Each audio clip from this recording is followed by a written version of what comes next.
Welcome all to our first little teardown video. This is a Marlin 1894 in 44 Magnum.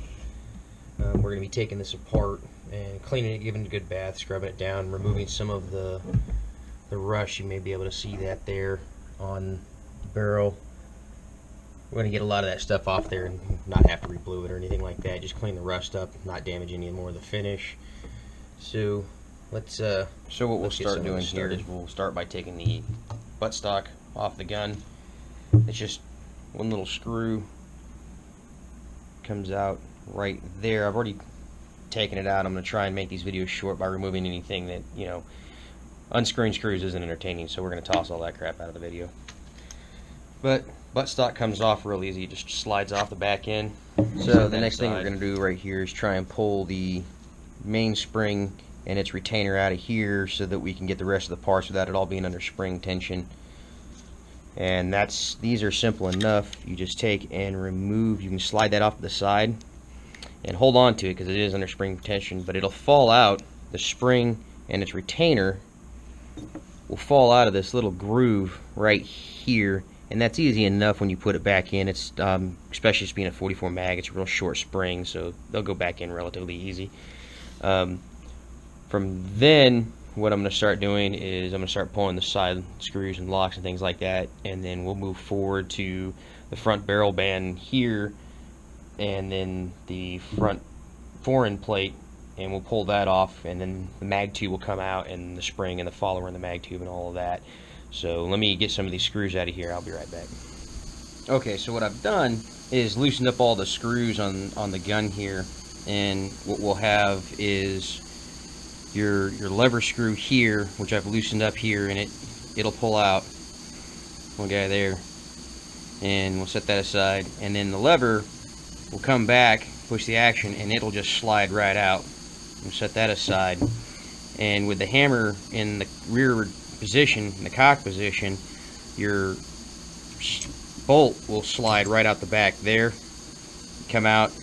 I've loosened the screw here for the hammer, and there's a little bit of spring tension there because the trigger spring's still there. Pull that guy out, and then the hammer should just kind of pop out here.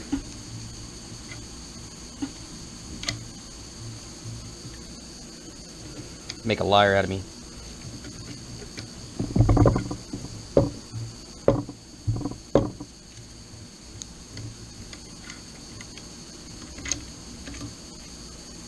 Sometimes it takes a little finagling there.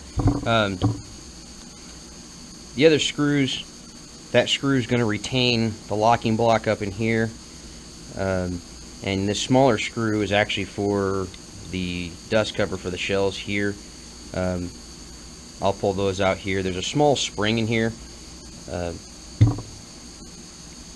It's actually it's the ejector.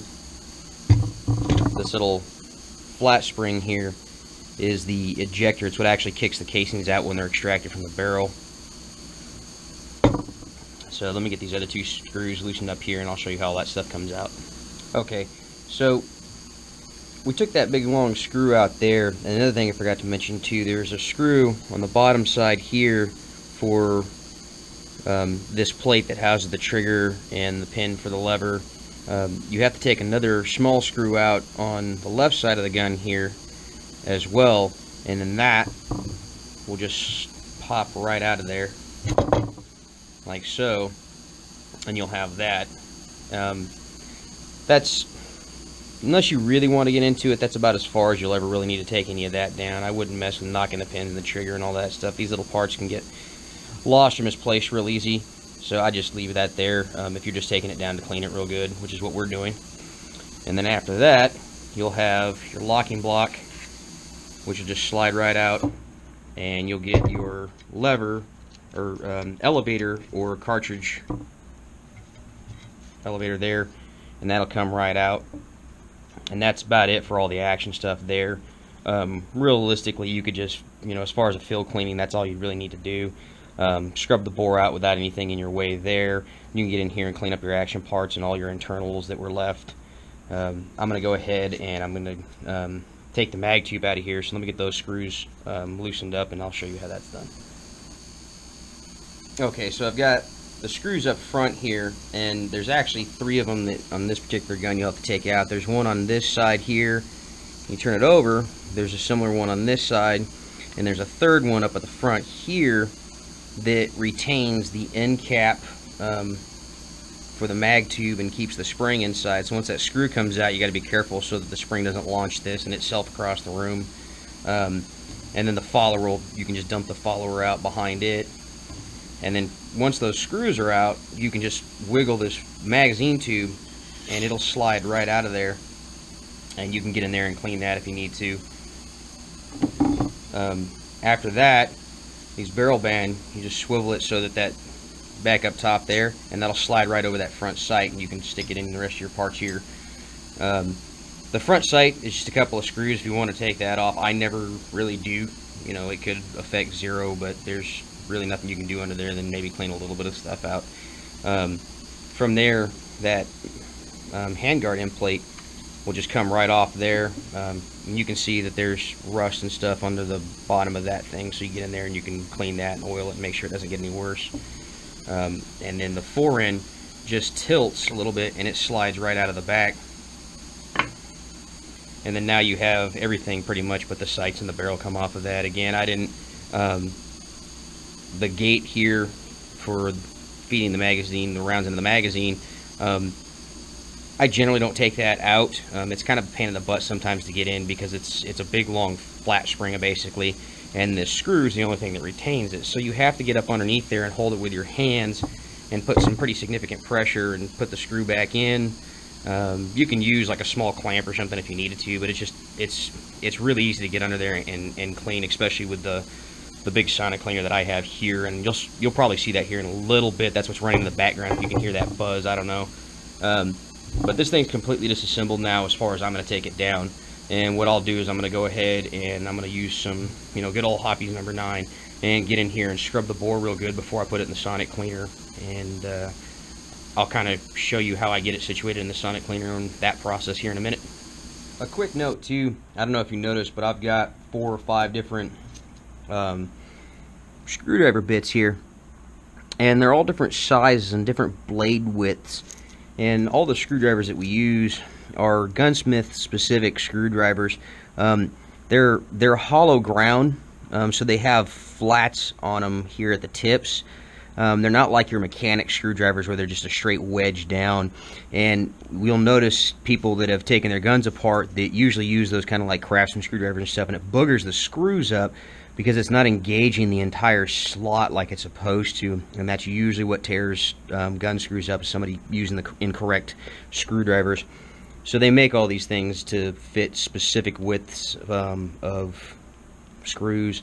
So keep that in mind. If you're going to do anything, you can pick up, these are just the cheap Wheeler brand. You can find those at Cabela's or whatever else online relatively inexpensively. So keep that in mind if you're going to do any of this stuff here as a home jobber. Get the right screwdrivers so you're not screwing up your gun. So this is the ultrasonic tank. This is what we're going to stick it in there. As you can see, it's run about 220 degrees. I think it's something like 40,000 hertz. Not that information really matters, but it's a heated tank with a solvent solution into it. This is actually pretty dirty. It's time to swap this out, and we're actually in the process of making a filtration system for everything. There's also a water displacing oil and lubricant side that works as well, and that stuff's pretty dirty too. We're going to put the same kind of filtration system in it and help take all the particulate stuff out and make our chemicals last a little bit longer. Typically we run at about 15 minutes per gun. Take them out, inspect them if they need hand scrubbing, which often they do. Ultrasonic cleaners are great, but they do not replace hand scrubbing, and to get a lot of the heavy carbon, rust, things like that off of it. So you definitely have to get in there and scrub, but this tank probably cuts out about 90% of your work, and they're pretty good. So here's how I have all the parts situated in the tank there. You can see, the action, the barrel, the receiver, and all that other stuff. Some of the things you need to look out to if you got one of these sonic cleaners, man, is sometimes these little tiny pins, like in this strut and for the hammer there, they will wiggle out in the ultrasonic cleaner, and you got to go fishing in there with a magnet and stuff. So just keep an eye on that as you're taking stuff apart, that if you don't knock that pin out yourself, that when you go put it back together, if you're missing something, it's probably somewhere in the tank, either here or on the oil side. All the small parts we just keep in a little basket like that. All the screws and everything else that I took out are going to be in this. Also, I made kind of a mistake earlier too in the video that I was the actual temp's about 120 is what I leave it at, not 220. 220 is way too hot. You end up damaging something, the tank mostly. But when I was saying about scrubbing too, is that so this has already gone through one cycle and I let it run, but you can probably see the rust that's on this guy here. And I'll have to get in there and manually scrub it, and obviously the rust that was on it there. And I'll do the same for all the other parts. If I see anything that needs any real scrubbing, I'll go ahead and get in there and get that done. After this, it's actually going to go into the oil bath, which is here. I've got another gun in there. This is a 20 gauge 870 that I had taken apart earlier before I started this video, and it was pretty basic. The rifle after it's come out of the oil bath, and I went ahead and changed it over. I didn't think you guys needed to see just from one basket to another, but what I'll do is I'll get it all wiped down and we'll start putting this thing back together here.